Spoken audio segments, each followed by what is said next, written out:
بسم اللہ الرحمن الرحیم۔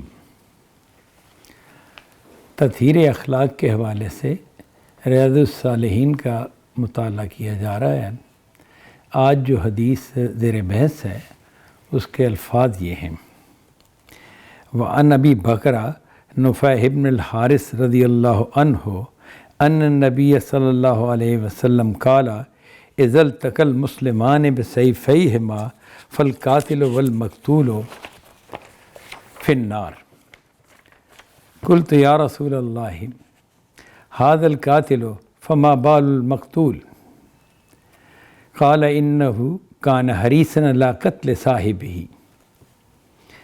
یہ متفق علیہ حدیث ہے، یعنی بخاری اور مسلم دونوں میں آئی ہے۔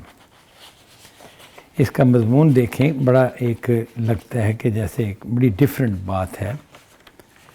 اس کو ہم سمجھنے کی کوشش کرتے ہیں۔ الفاظ اس کے یہ ہیں: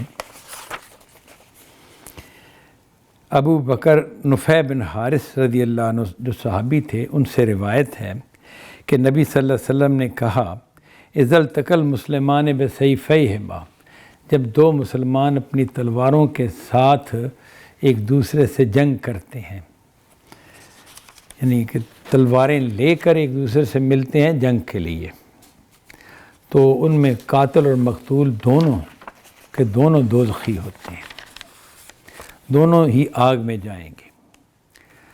تو یہ صحابی کہتے ہیں کہ میں نے پوچھا ہے اللہ کے رسول، قاتل کا معاملہ تو ٹھیک ہے، فما بال المقتول، لیکن مقتول کا معاملہ یہ کیوں ہوگا کہ وہ بھی دوزخ میں جائے گا؟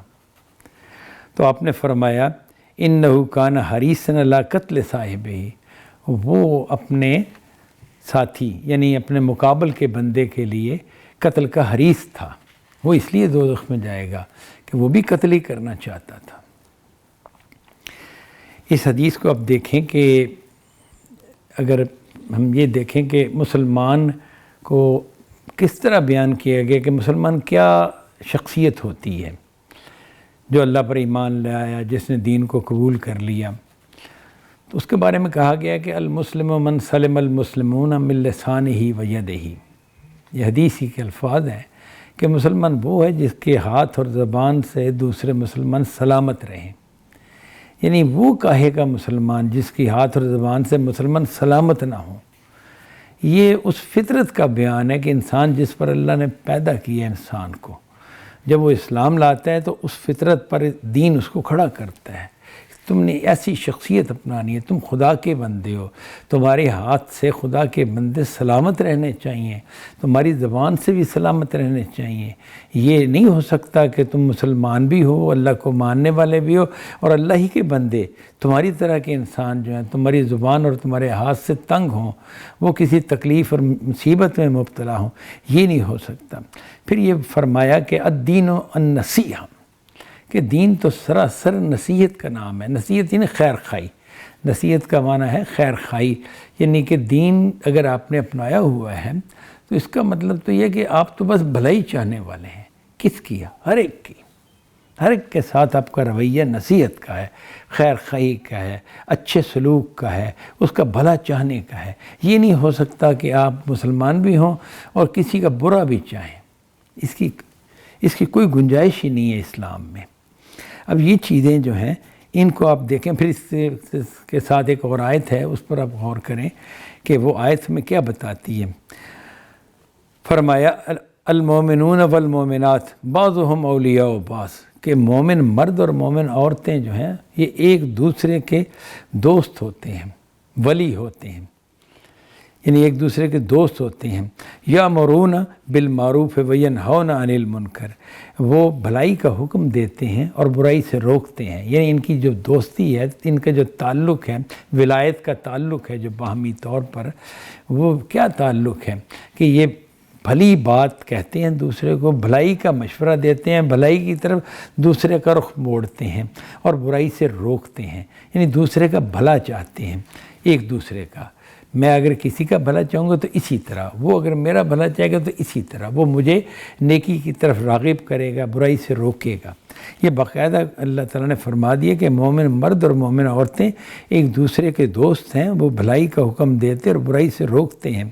وَيُقِيمُونَ الصَّلَاةَ وَيُؤْتُونَ الزَّكَاةَ، اور اللہ کی عبادت کرتے ہیں، نماز پڑھتے ہیں اور زکوٰۃ ادا کرتے ہیں۔ وَيُطِيعُونَ اللَّهَ وَرَسُولَهُ، اور اللہ اور اس کے رسول کی اطاعت کرتے ہیں۔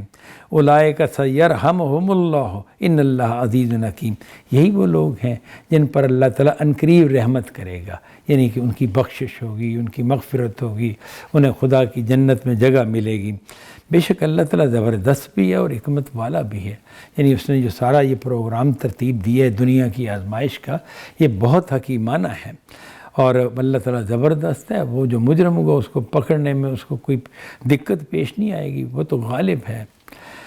اب یہ آیت بھی ہمیں یہ بتاتی ہے کہ مومن مرد جو اللہ پر ایمان رکھتا ہے، جو اسلام کے اندر کھڑا ہے، اس کے بارے میں اس کا کوئی سوال نہیں کہ وہ خیر خواہ نہ ہو، بھلا چاہنے والا نہ ہو۔ اور لوگ مسلمان، جیسے پیچھے حدیثوں میں دیکھا ہم نے ابھی کہ مسلمان اس کی زبان اور ہاتھ سے کوئی تکلیف اٹھائیں، یہ نہیں ممکن، بھلائی ملے گی ہر طرف ان کو۔ اب یہ جو حدیث زیر مطالعہ ہے اس میں یہ کہا گیا ہے کہ اگر دو مسلمان یعنی اللہ کو ماننے والے ہیں، ایک دوسرے کی ایسی دشمنی ان کے اندر پیدا ہوئی کہ وہ تلواریں لے کے ایک دوسرے کو قتل کرنے کے لیے آ گئے، میدان میں آ گئے، اور ایک دوسرے پہ تلوار اٹھا رہا ہے، وہ اس پر تلوار اٹھا رہا ہے، یہ چاہتا ہے کہ وہ قتل ہو جائے، وہ چاہتا ہے کہ یہ قتل ہو جائے۔ اب یہ جو ان کا رویہ ہے، یہ رویہ کیا نتیجہ نکالتا ہے؟ یعنی دونوں ایک دوسرے پہ وار کر رہے ہیں، نتیجہ ظاہر ہے کہ اس طرح کی معاملے میں یہی نکلے گا نا کہ کوئی ایک مارا جائے گا، دوسرا ہو سکتا ہے زخمی ہو جائے، یا کوئی بھی معاملہ بچ جائے، کوئی ایک مارا جائے گا۔ تو آپ نے فرمایا کہ جو ان کا انجام ہونا ہے آخرت میں، وہ انجام ان کا یہ ہونا ہے کہ قاتل بھی دوزخ میں جائے گا، کہ وہ مسلمان کو قتل کرنے کے لیے اس نے ارادہ کیا، مسلمان کو قتل کرنے کی نیت کی، اور پھر اس نیت کے مطابق اس نے عمل کیا، تو یہ تو ایک کافرانہ عمل تھا، اور اس کے نتیجے میں وہ دوزخ میں جائے گا۔ گو وہ مسلمان قوم میں تھا، لیکن جو عمل اس نے کیا وہ تو عمل ایسا نہیں کہ جو دین جس کو ذرا بھی گنجائش دے، ذرا بھی برداشت کرے۔ اور جو مقتول تھا وہ مارا گیا، لیکن کس کوشش میں مارا گیا؟ اس کوشش میں کہ میں قتل نہ ہوں، میں مقتول میں نہ بھروں، میں اس کو قتل کر دوں۔ اس نیت میں، اس کوشش میں، اس عمل میں اس کی موت آ گئی۔ جو موت آتی ہے یہ تو مقدر میں جو ہوتی ہے کہ کس کا وار کس پر چل جانا ہے، یہ انسان کے اختیار میں نہیں ہوتا۔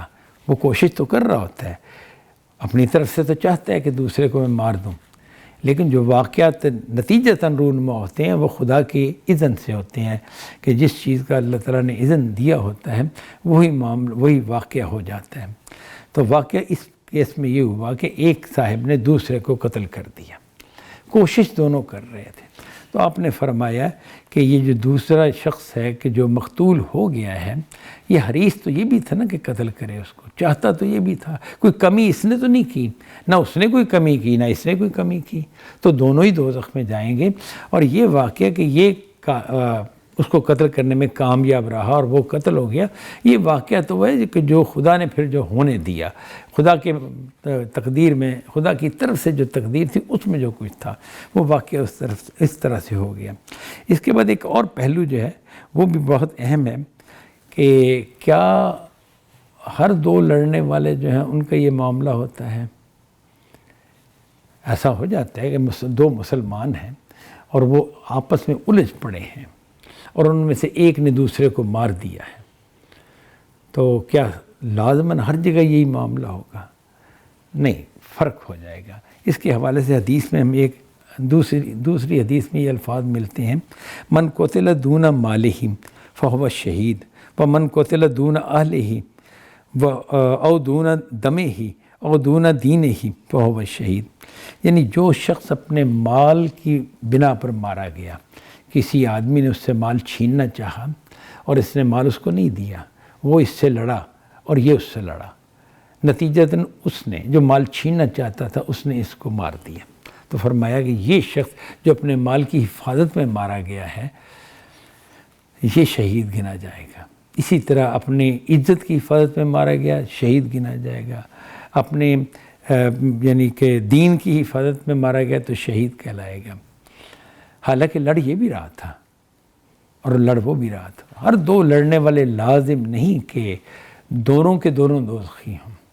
جو ظلم کرنے والا ناحق لڑ رہا تھا، دوسرے کا مال چھیننا چاہتا تھا، دوسرے کو قتل کرنا چاہتا تھا اور وہ اپنے آپ کو بچا رہا تھا، یا دوسرے کے دین کے خلاف اس سے لڑائی کر رہا تھا، اس سے دین سے بدلنا چاہتا تھا، یعنی توحید کی جگہ شرک پلانا چاہتا تھا، یا کوئی بھی پہلو اس طرح کا ہو، جو بھی ظلم کر رہا تھا، ناحق لڑائی کر رہا تھا، وہ جو ہے وہ تو دوزخ میں جائے گا، اور یہ شخص جو مارا گیا ہے یہ جنت میں جائے گا۔ اور یہ ایک اور حدیث میں یہی بات کو واضح کر دیا گیا کہ بات تو دونوں ہو سکتی ہے نا، کہ جو ناحق مال چھیننا چاہتا تھا اس نے اس کو قتل کر دیا جس کا مال تھا، اور مال چھین کے لے گیا۔ اس صورت میں یہ تو شہید ہوا اور اس نے ایک جرم اور گناہ کمایا، وہ چلا گیا۔ لیکن اگر معاملہ یہ ہو کہ جو مال کی حفاظت کر رہا ہے وہ قتل کر دے اس کو جو مال چھیننے آیا تھا، تو اس کے حوالے سے حدیث کے الفاظ یہ ہیں، ان قتل کا، اگر تو نے اس کو قتل کر دیا، یعنی اپنی مال کی حفاظت کرتے ہوئے تو نے اس کو قتل کر دیا، فَأَنْتَ فِي الْجَنَّةِ، تو تم تو جنتی میں جاؤ گے، اور وہ جو قتل ہو گیا ہے وہ دوزخ میں جائے گا۔ اگر تم نے اس کو قتل کیا تو وہ دوزخ میں جائے گا، اور تم اگر قتل ہوئے تو تم جنت میں جاؤ گے۔ تو اس سے ہمیں پتہ چلتا ہے کہ معاملہ جو ہے وہ ایسا نہیں ہے کہ جب دونوں ظالم ہوں گے تب دونوں دوزخ میں جائیں گے۔ جب دونوں ظالم ہوں گے اور دونوں ایک دوسرے کو قتل کرنے کی کوشش کر رہے ہیں تب تو دونوں کا انجام دوزخ ہے، اور اگر ان میں سے ایک حق پر کھڑا ہے اور لڑائی کرنے پہ مجبور کر دیا گیا ہے اور دوسرا ناحق لڑائی کر رہا ہے، تو یہ ناحق لڑائی کرنے والا مارا جاتا ہے تو دوزخ میں جائے گا، اور جو حق پر کھڑا ہو کے لڑ رہا ہے وہ اگر مارا جاتا ہے تو وہ جنت میں جائے گا۔ تو انسان کی نیت جو ہے نا اس کے مطابق ہی اس کو پھر اجر ملتا ہے۔ نیت اگر صحیح ہوگی تو محض جنگ جو ہے یا کسی سے لڑنا، کسی پر تلوار اٹھانا لازم نہیں کہ ہر صورت غلط ہو۔ حق کے لیے اب تلوار اٹھاتے ہیں تو صحیح بات ہے، حق کے خلاف تلوار اٹھاتے ہیں تب آپ مجرم ہیں، تب آپ اس کے نتیجے میں انجام کو بھگتیں گے۔ وآخر دعوانا ان الحمد للہ رب العالمین۔